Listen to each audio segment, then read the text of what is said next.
ఏపీలో నాయకులపై వరుసగా రాళ్ల దాడులు జరుగుతున్నాయి. తొలుత సీఎం జగన్ పై గులకరాయితో దాడి జరిగింది. సానుభూతి కోసమే జగన్ తనకు తానుగా చేయించుకున్నారని విపక్షాలు ఆరోపించాయి. కాదు దీని వెనుక చంద్రబాబు ఉన్నారని వైసీపీ నేతలు ఆరోపిస్తున్నారు.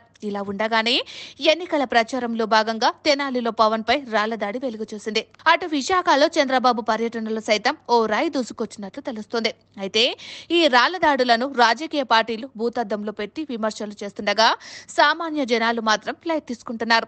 పెద్దగా పట్టించుకోవడం కూడా లేదు. అయితే పవన్ కళ్యాణ్ పై రాళ్ల దాడికి సంబంధించి నిందితుడు పట్టుబడినట్లు ఓ న్యూస్ వైరల్ గా మారింది. అందులో సంచలన ట్విస్ట్ బయటపడింది.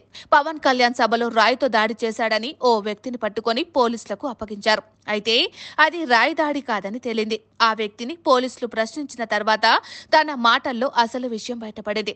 అయితే ఆ వ్యక్తి నిజంగానే పట్టుబడిన యువకుడా లేకుంటే ఫేకా అన్నది తెలియాల్సి ఉంది.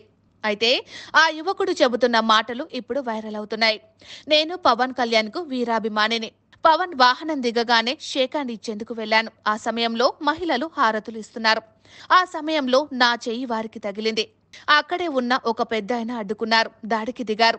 ఈ క్రమంలో మరో 10 మంది వచ్చి నాపై చేసుకున్నారు. చివరకు ఒక వ్యక్తి రాయి వేశారంటూ చెప్పడంతో చితకబాదారు.